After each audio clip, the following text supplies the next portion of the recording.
తెలంగాణ రాష్ట్రంలో ఒక రెండు కీలక పరిణామాలు జరిగినాయి. ఒకటి హైదరాబాద్, సైబరాబాద్, రాచకొండ 3 కమిషనరేట్లను 4 కమిషనరేట్లుగా చేసిరు. ఫ్యూచర్ సిటీ అని కొత్త కమిషనరేటు, రాచకొండ పేరు తీసేసి మల్కాజ్గిరి కమిషనరేట్ అని పెట్టినారు. తర్వాత భువనగిరి ప్రాంతంలో ఉన్నటువంటి పోలీస్ లిమిట్స్ అన్నిటినీ భువనగిరికి సపరేట్ ఎస్పీని పెట్టడం జరిగింది. సో ఇవి పోలీస్ శాఖలో కీలకంగా ఆ డిపార్ట్మెంట్లో జరిగినటువంటి మార్పులు. సో ఏంది మరి దీని వెనకాల మతలబ్ ఏంది, ఎందుకు చేస్తూ ఉంది ప్రభుత్వం ఇది? సో వాస్తవానికి వికేంద్రీకరణ జరగాల్సిందే, కానీ ఫ్యూచర్ సిటీ అంటే ఇప్పుడు గుట్టలు, బోర్డులు, రాళ్ళు ఉన్నటువంటి దానికి కూడా ఒక కమిషనరేట్ పెట్టి చేసిరు. సరే, దీంట్లో 4 కమిషనర్లను అపాయింట్ చేసిరు. హైదరాబాద్కు సజ్జనారు, ఆ తర్వాత ఇప్పుడు రాచకొండకున్నటువంటి సుధీర్ బాబు గారిని తీసుకుపోయి అక్కడ ఫ్యూచర్ సిటీకి వేసిరు. ఇంకొక ఆయన రమేష్ అని పెట్టిరు, ఇంకొక ఆయన అవినాష్ మొహంతి. ఈ నలుగురిని పెడితే 4 ఇట్లలో ఒక్క ఆయన కూడా బీసీ లేడు. 4 ఇట్లలో ఒక్క ఆయన కూడా బీసీ లేడు. సజ్జనార్ గారు మేము కమ్మవారితో సమానమని చెప్పుకుంటారు, వాళ్ళది తెలిసిందే. సరే, లింగాయతులు ఎట్టున్నా కూడా ఒక్క బీసీ లేడు. ఒక్క బీసీ అంటే ఒక్క బీసీ కూడా లేడు. పైపెచ్చు ఇది ఎవరన్నా గుర్తుపట్టగాలని సైబరాబాద్ కమిషనర్ గారు ఎం రమేష్ ఉండు కదా, ఆయన ఒరిజినల్ పేరు ఎం రమేష్ రెడ్డి. రమేష్ అని పెట్టిరు. రమేష్ నియమిస్తున్నామని పెట్టిరు. అంటే మా బీసీ ఐపీఎస్ ఆఫీసర్లు ఎవ్వరు లేరా? అంటే కమిషనర్కు పనికొచ్చే ఒక్క ఆఫీసర్ కూడా మా బీసీ వర్గాల నుంచి లేడా? 4 కమిషనరేట్లు చేస్తే ఇప్పుడు సుధీర్ బాబు గారు ఉన్నారు, షెడ్యూల్ క్యాస్ట్ సామాజిక వర్గం. అవినాష్ మోహంతి గారు, ఆయన ఏ సామాజిక వర్గం అయినా కానీ ప్రజల మనిషి, అది ఒప్పుకొని తీరాల్సిందే, అంతవరకు ఓకే. కానీ మా బీసీ ఆఫీసర్లకు ఒక్క అవకాశం లేదా? మా వాళ్ళు లేరు. సరే, మా ఎస్సీ ఎస్టీలు అన్న లేరా? ఒక్క ఎస్టీ ఐపీఎస్ అధికారి కూడా పనికి రాలేదా ఇప్పుడు దీనికి? అంటే ఎట్టుబెట్టిగా మీ గుప్పిట్లో ఉండాలి. మా వాళ్ళకేమో చిన్న పోస్టులు, చిన్నవి బుడ్డయి, లా అండ్ ఆర్డర్ కాకుండా చిన్న ఆఫీసులో కూర్చునేటి గివి చిన్న పోస్టులు మా వాళ్ళకు. మీ వాళ్ళకేమో ఇట్లా కమిషనరేట్లు అప్పచెప్పుడు. మరి మా వాళ్ళు లేరా? ఇంకెంతకాలం ఇది? ఇప్పుడు ఏది కంఫర్ట్ ఐఏఎస్ చేస్తారు కదా, కడప రెడ్డి ఆయన చేసిన కానీ తెలంగాణ బీసీ ఆయన చేయలేనా? మరి ఏందన్నట్టు? అంటే పోలీసు వ్యవస్థ కూడా మీ గుప్పిట్లోనేనా మొత్తం? ఇక మరి మా వాళ్ళు ఎటుపోవాలి? మా బీసీ ఏసీపీలు, డీసీపీలు, సిఐలు వీళ్ళకేమో పనికిరాని చోట పోస్టింగ్లు, మొత్తమే పోస్టింగ్లు ఉన్నాయి. మీరే ఉన్నారా? మరి మా వాళ్ళు ఎటుపోవాలి? వాళ్ళు చదవలేదా? వాళ్ళు ఉద్యోగాలు సంపాదించలేదా? వాళ్ళు కష్టపడలేదా? వాళ్ళకి లా అండ్ ఆర్డర్ తెలియదా? ఓన్లీ మీకు మాత్రమే తెలుసా? మొత్తం ఎక్కడ చూసినా రెడ్లను నింపుతా ఉన్నారు. ఇప్పుడు 3 కమిషనరేట్లల్లా రెడ్డి లేకపోయా 4 చేసి రెడ్డిని తీసుకొచ్చి పెట్టిరు. ఇప్పుడు మా బీసీ ఆఫీసర్లు ఎవరు లేరా? ఐపీఎస్ ఆఫీసర్లు మా వాళ్ళు కాదా? మా వాళ్ళకు అర్హత లేదా? నీ సీఎంఓలో మొత్తం నీ వాళ్ళే. హైదరాబాద్ గుప్పిటు మొత్తం మీ చేతుల్నే. ఇంకా మరి మేము దేనికోసం అయ్యా మీ దాంట్లో ఉన్నది? సామాజిక న్యాయం పోలీస్ వ్యవస్థలో కూడా లేదెందుకు? నువ్వు 42% అంటే గిడి ఇవ్వకపోతే, ఒక కమిషనరేట్ ఇవ్వకపోతే మా వాళ్ళకు. ఈ తెలంగాణలో పుట్టిన బీసీ బిడ్డలు ఎంతమంది లేరు ఐపీఎస్లుగా? వాళ్ళకి ఎందుకు అవకాశం లేదు?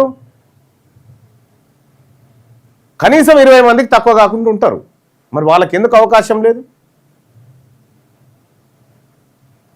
వాళ్ళు ఇస్తే పెద్దోళ్ళు అవుతారన్నా. కానీ గుర్తుపెట్టుకోండి ముఖ్యమంత్రి గారు, ఏదో ఒక రోజు మా బీసీ ఐపీఎస్ ఆఫీసర్లు, మా బీసీ డీసీపీలు, ఏసీపీలు, సిఐలు అత్యంత కీలక స్థానాలలో ఉంటారు, ఉండి తీరుతారు. ఆ రోజు తప్పకుండా వస్తుంది. మీరు ఇన్నేళ్లుగా మా వాళ్ళ పట్ల చూపిస్తున్న వివక్షత ఏదైతే ఉందో ఆ వివక్షతను కూడా ఖచ్చితంగా రూపుమాపుతాం. ఒక్క డీజీపీని చేసినారండి, ఒక్క బీసీనన్న డీజీపీని, ఒక్క సిఎస్నన్న బీసీని చేసిరా? మీరు రాణిస్తారు, మీరు మా వాళ్ళ నాందాక రాణిస్తారు? రానియరు, మీరు ఎట్టి పరిస్థితిలో రానియరు. ఇక మా ఎస్సీ ఎస్టీ సోదరులకు రిజర్వేషన్ లేకపోతే మొత్తం అటు ఆ కమిషనరేట్ గడపలు కూడా దొక్కనియకపోదురు మీరంతా. ఈ నాలుగిటికి సంగతి, 4 కమిషనరేట్లు కేసీఆర్ ఉన్నప్పుడేమో కాదు 2014లో, తర్వాత 14 కంటే ముందు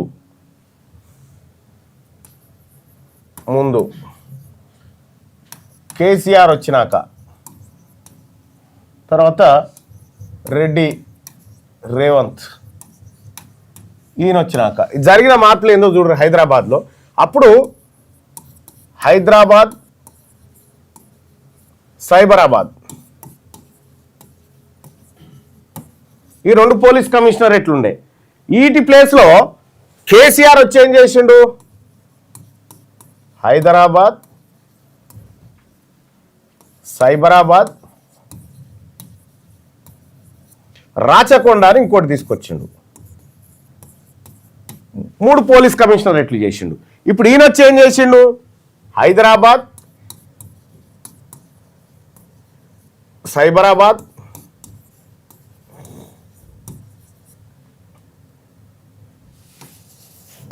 మల్కాజ్గిరి, ఫ్యూచర్ సిటీ అట, ఈ 4 చేసిండు. వీళ్ళకేని రాచకొండ అనేది ఈయన ఎగరగొట్టిండు, రాచకొండని లేపేసిండు. ఎందుకు రాచకొండని లేపిండు అంటే అసలు కేసీఆర్ రాచకొండ అని ఎందుకు పెట్టిండు ఫస్ట్ అది తెలవాలి. రాచకొండ సామ్రాజ్యాన్ని, ఇక్కడే ఉంటుంది రాచకొండ, ఈ సౌటుప్పల్ గుట్టలు దిక్కే రాచకొండ సంస్థానాన్ని పద్మనాయకులు అనేటువంటి వెలమలు పరిపాలించారు. వెలమల సామ్రాజ్యం పేరు రాచకొండ. దానికి రాచకొండ అని వెలమైన కేసీఆర్ పేరు పెట్టుకుండు. ఈ వెల్మోన్ పేరు మా దగ్గర ఎందుకు, ఇప్పుడు మా రెడ్డి రాజ్యం కదా అని చెప్పి ఇది కూడా వీకేసిండు. దానికి మల్కాజ్గిరి అని పెట్టిండు ఖాళీగా. చూడరు వాళ్ళ పేర్లు. ఈ పేరుంటే ఆయన ఓడ్చుకోడు, ఆయన పేరుంటే ఈయన ఓడ్చుకోడు. మరి మీ ఇద్దరు పేర్లుంటే మేము ఎట్లా ఓడ్చుకోవాలి? బీసీలం మీ ఇద్దరు అగ్రవర్ణాలే కదా, మరి మేమెందుకు ఓడ్చుకోవాలి? సరే పేర్లు మారినాయి. పేర్లు మారిన తర్వాతనన్నా 4 అయినాయి. హైదరాబాద్, సైబరాబాద్, మల్కాజ్గిరి, ఫ్యూచర్ సిటీ 4 అయినాయి కదా. ఈ 4 మా ఒక్క బీసీ మొత్తం తెలంగాణలో 151 మంది ఐపీఎస్ ఆఫీసర్లు ఉన్నారు. 151 మంది ఐపీఎస్ ఆఫీసర్లు ఉంటే సరే లోకల్ క్యాడర్ వేరే ఉంటుంది, ఇతర రాష్ట్రాల నుంచి వచ్చేటువంటి క్యాడర్ వేరే ఉంటుంది. ఇందులో ఎంత కాదనుకున్నా 20 మంది అయితే ఐపీఎస్లు బీసీల నుంచి ఉంటారు. బీసీల నుంచి ఇందులో ఒక్క ఆయన కూడా కాలేదా? ఒక్క ఆయన కూడా ఛాన్స్ లేదా?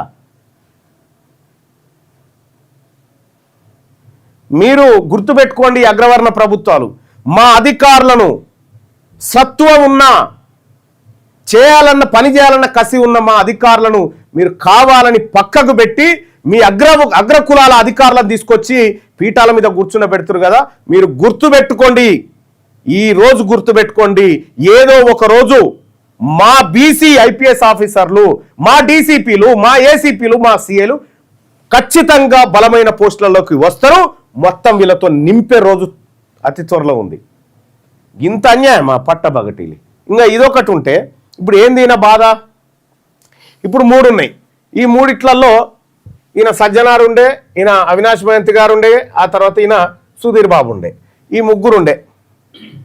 ఈ 3 ఉంటే రెడ్డి లేడు కదా మరి ఎట్లా అని రెడ్డి కోసం కొత్తది పుట్టించి ఇప్పుడు రెడ్డిని తయారు చేసి పెట్టినాడు. సైబరాబాద్ ఎం రమేష్ రెడ్డి ఆయన, కానీ రమేష్ అని పెట్టినల్లా. మొన్న మున్సిపల్ కమిషనర్లను కూడా బదిలీ చేసిరు కదా. రెడ్లకు మంచి పోస్టింగ్లు ఇచ్చారు. మళ్ళా రెడ్లకు మంచి పోస్టింగ్లు ఇచ్చి మళ్ళీ అలా పక్కకు రెడ్డి అని కూడా లేకుండా చాలా జాగ్రత్తగా పోస్టింగ్లలో కూడా అట్లా చాలా ఉన్నాయి. మరి ఇక్కడ హైదరాబాద్ను ఎక్కడ సంపద ఉందో అక్కడ గుప్పిట పట్టుకొని ఉత్తుత్తై పనికిరాని పోస్టింగ్లు మా వాళ్ళకి ఇచ్చినాం కదా అని చెప్పి చూపెడుతుందిక ఏంది దుర్మార్గం? అంటే మా వాళ్ళకి అవకాశాలు రావద్దా? ఇంకా వస్తుంది, మా రోజు కూడా వస్తుంది తప్పకుండా. రాకుండా ఎంత దూరం పోతుంది? మీరు ఎన్ని రోజులు అవమానిస్తారో అవమానించుర్రి. 2028 తర్వాత అది సీన్ రివర్స్ అవుతుంది, ఖచ్చితంగా అయ్యి తీరుతుంది.